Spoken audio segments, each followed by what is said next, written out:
The Gina and Matty podcast. As Snap once said, rhythm is a dancer, and now so is Gina Jeffries. Okay. Paint the picture. Imagine someone's listening for the first time. Why are you learning the Wuthering Heights dance? Like, most people don't know about this, but Why are you surprised? well, anyone that mentions it to you, they go, "Oh, I've never heard of it." Yeah. It's a Wuthering Heights tribute kind of day, and it's the famous dance that Kate Bush did. Is it the 70s or the 80s? That song. If it's Maybe not, early if it's not the 80s. 70s, it would be early 80s. Yeah, so she's in a red dress, and people do. It's kind of like a flash mob all over the world. So my girlfriend Kylie talked me into doing it. So this Saturday we're heading down to Sydney. Yep. And we're on a train. Dressed in costume? In red, like from head to toe, like completely exactly like Kate Bush. Fishnet stockings, or are you just going some sheer red stockings? The funniest thing, it's really hard to find red stockings. So we got some at the party shop and it says one size fits all. They're this big, one size fits all. They look like footy socks. They are so small. I'm hoping they're going to stretch. But yes, we got the outfit. I had to buy a red bra. Now I have to, if anyone was listening yesterday when I spoke about the red bra that I bought, because I've got a red top, and people will think I'm lying. I took a photo. I got the bra from Big W. Oh, you're showing it me there. It's got peepholes in it. What are those for? Are you wearing that in public? This is the price. No, it's cheap. 80 cents. 80 cents. I paid at Big W for a really nice red bra. I know I told this story on the radio yesterday and I think people are going, oh, yeah, right. So hang on, can you give me that again? I took a photo of the receipt to prove that bit's true. So I've got that outfit and I'm going to look the part. The stockings were $10.25 and the bra was 80 cents? Not even kidding, right? I thought people You better were be careful. That might just fall off. If it's that Take cheap. someone's eye out. So I've got the outfit. That's the main thing, darling, as long as you look fabulous. That's it. But so yesterday I took it to a professional level and a friend of mine has got a new dance school called Up Tempo Dance. Where's that? It's in Wyoming, in behind where the car sales yards are. Yeah. Kind of in that beautiful dance school, brand new. She's only owned it for 6 weeks and she's only 19. Were you up tempo? Were you up tempo at up tempo? I tell you what, I showed up with my up-tempo attitude. Yeah. And she spent about 2 hours teaching Kylie and I, and now... She's retired as a dance teacher. She's thrown the towel in and gone, I'm not doing it anymore. I'm a bit worried. I forgot I did interview her. I'm a bit worried that she's taken me to a whole new level, and now maybe I peaked too early and Saturday, because you know what it's like. If you can do your best and then the actual one, you can't be quite that. recreate the magic that you did yesterday. And you know when you take the mirrors away as well, you know what it's like when you learn a dance, Matty, and you got the mirrors in front of you. I do actually. It's easy with the mirrors, but when you put a curtain over the mirrors or you turn away, then it's very difficult. If you're in a flash mob, you can just sort of follow along with and the that's person the thing. in front or around you. And when you get there, apparently you all rock up at 12 o'clock to Sydney Park, and we'll get instructed for about an hour. They'll teach us through the whole thing, so that'll remind me. But I'm one of those dancers, you show me the first bit and then count us in, and I can't remember what the second bit was. You did film it. You set up your camera and you filmed it and sent me the full 4 minutes of the dance, which was lovely. Because I don't know how to edit it down. Started strong. Yeah. Started real strong. Like you had a real flow with the hands. Yeah, and I've got, and smiling. Soft smiling fingers, as well. big smile. Soft knees. Is that a thing? Straight back? I don't know. Getting up wasn't as graceful as going down. I can't get up. This is my problem. And when I do get up, I go, And I think my only notes, yes, being a professional Rocker Stedford 1995. Virtual professional. Maybe just if on your hand you could write L on your left hand and R on your right hand, because there was a couple of times where your mate Kylie went left and you went right. It's like, boing, we hit each other. Yeah, I'm going to have to keep an eye on the left and right. Any more professional lessons coming? I think I'll probably have to have one more just to polish, get the last minute bits done. I can't wait to see how it goes down on Saturday. Gina and Matty. Live from the Star 104.5 kitchen, where we have got Bobby, the psychic sausage dog, ready to predict who will win tonight's decider in the state of origin. He looks very serious. He does look very serious. The last time New South Wales won a decider in Queensland was 2005, and the time before that was 1994. Now, Gina, when we had the Super Bowl earlier in the year, Bobby predicted the winner. With the most incredible accuracy, because he went and had a little nibble from one bowl, just like the game. Well, and then he went over and finished off in the other bowl. And Kansas City Chiefs won the Super Bowl. So he's coming in with a 100% record here today. So what we have got in the kitchen, we have got two bowls. One has a New South Wales Blues picture in front of it. The other has a Queensland Maroons picture in front of it.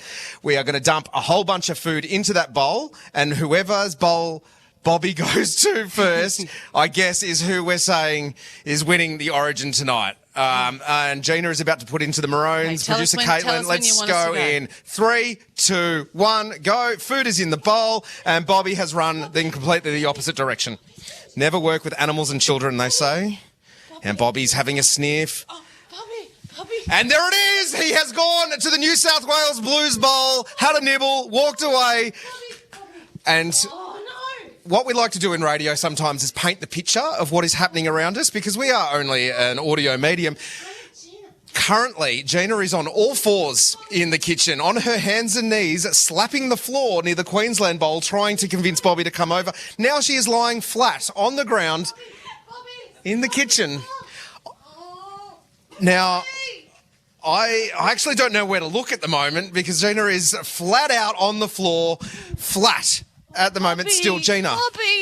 Bobby, come in. Oh, good boy, Bobby.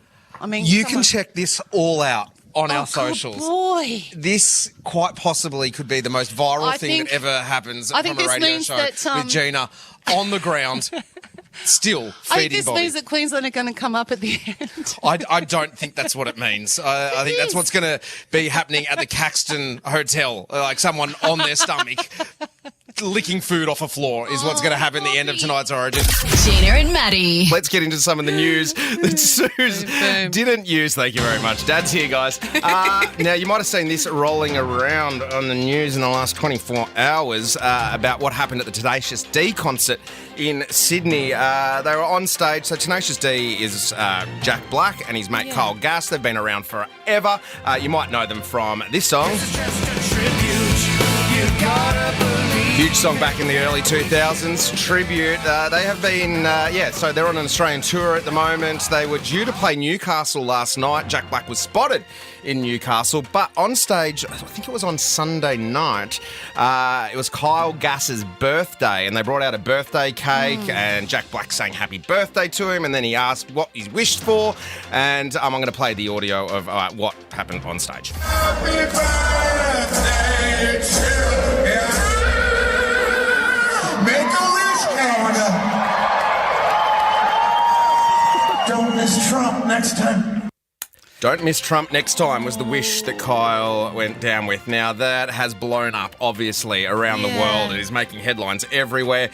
Jack Black has cancelled the rest of the Tenacious D tour and obviously cancelled plans for any more collaborations at the moment. It's why tricky are they one, not isn't it? friends anymore? No, Or what do you think is funny, do you think? Well, it's the thing. It was just spur of the moment, and that's what they've said, right? Yeah. So Black said that he's grateful for the fans for their support and understanding on cancelling the tour. He said it wasn't appropriate. They're putting all their creative plans on hold. And then Kyle Gass apologised for the comment on Instagram yesterday, saying it was a severe lack of judgment. The line I improvised on stage on Sunday night in Sydney was highly inappropriate, dangerous, and a terrible mistake. I don't condone violence of any kind in any form against anyone. What happened was a tragedy, and I'm incredibly sorry for my severe lack of judgment. I profoundly apologise to those I've let down and truly regret any pain I've caused. Well, he's come out. It's not a fake apology. He's come out. That's real. It's not one of those ones where like, sorry if I upped what I said upset you. Like, he's actually come out and said, like, and sorry. that's career changing. It's like back when the Dixie Chicks were touring and Natalie Maines, the lead singer, said, he's not my president. And they got cancelled. Their career was over. Yeah. You just got to not. I think when you're in front of thousands of people, just keep your politics to yourself because it's so dividing. Well, especially American politics. Like, that just shows you what the state of American politics is like at the moment. It's just so dividing. Absolutely. Let's talk about the moon. Let's lighten it up a little bit. Scientists have discovered for the first time a cave on the moon. Right? So it's at least 100 metres deep, and these scientists, kooky people, these scientists, say it could be an ideal place for humans to build a permanent base. Oh. Now, it's probably just one of hundreds of caves hidden in an underground, undiscovered world, according to the researchers. Countries are racing to establish a permanent human presence on the moon. Hey, how about we look after the Earth first? Anyway, they need to protect astronauts from radiation and extreme temperatures and space weather. But the nerds there are really excited about it, saying that we could potentially live in these caves on the moon in about 20 to 30 years' time. Are there any cave paintings? Like we have. Could you imagine if they went in there and they saw that there was paintings on there? Yeah. Or a giant worm, like in Star Wars. Oh my God! Get out! Quick! Let's keep powering through. Did you see this yesterday? Sizzler made a one-day return in Brisbane. No. I have so many great memories of Sizzler. We used to love Sizzler as Wasn't kids. it good? Like the salad, but the garlic bread. the cheesy bread. Oh, the best. And then the all-you-could-eat dessert bar. Like you get the cube jelly. Yeah. And then you just go up and get as much soft serve as you can until you made yourself Sunday sick. afternoon. Oh, the best. Well, it made a one-day return at the Coffee Club in Brisbane. They just did a little, I think it was a radio station up there that did a little bit of a stunt, but it just made me just froth for that cheesy bread. I was so excited about it. And let's talk about, just quickly, we'll finish on this one. You sent it to me last night as I was lying in bed doom scrolling when I should have been sleeping. After I sent it, I thought, I hope he's not asleep. Fergie has been dethroned as the worst anthem performance in history. Now, country singer Ingrid Andress is getting panned after reportedly butchering, not reportedly, she butchered it, the national anthem with a rendition that had players struggling to keep their composure. Now, I haven't heard of this Ingrid Andress, but apparently she's a 4-time Grammy nominee. She's considered one of the best songwriters in the world. Like, she's absolutely brilliant. A lot of big hits. The songs are beautiful. Are they? Because this is her. Broad stripes and bright stars. You think, okay, all right.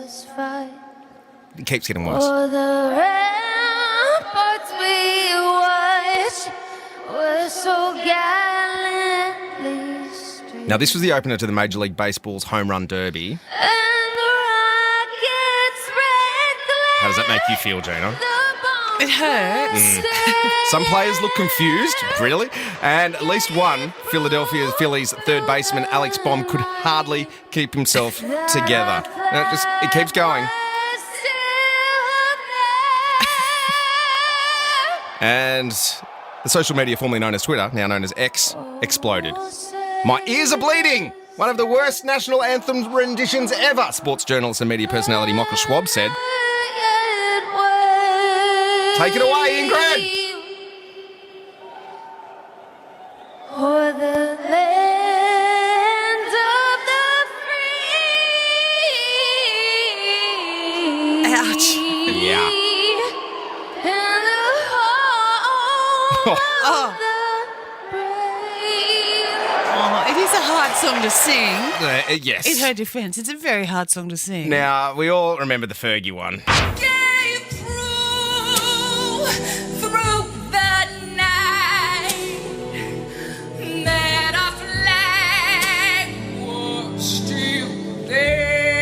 That sounds incredible compared to Ingrid. Now she must be happy today, Fergie. Yes, thank God for that. But in not so many lols, the 32-year-old country singer then has come out and said, well, you know what, I was wildly drunk during that performance of the Star Spangled Banner. She said, I'm not going to BS you all. I was drunk last night. I'm checking myself into a facility today to get the help I need. Now, alcoholism isn't a joke. You know, I'm sure we've all experienced that in our families, or we know people who have. But I can tell you one thing, that anthem rendition was terrible. And someone potentially backstage should have went, yeah, maybe not. Maybe we shouldn't send her out. But But if you are drunk, because I can't sing when I'm sober, if you are drunk, does that affect the way you sing? Oh, that drunk, I guess. I think it's probably similar to dancing. Inside your head, you think you're fabulous. I'm nailing it. Yeah. But not really. But a professional, it's alcoholism. But if you would never. That's such a big deal. I do say, I've sung the national anthem a few times at a few big events and nothing makes you more nervous. So can you imagine singing the American anthem, which is a really difficult song? So she would have been super nervous and, I'm always going to feel sorry for a singer, but yeah. The Gina and Matty Podcast. For more great comedy shows like this, head to novapodcast.com.au.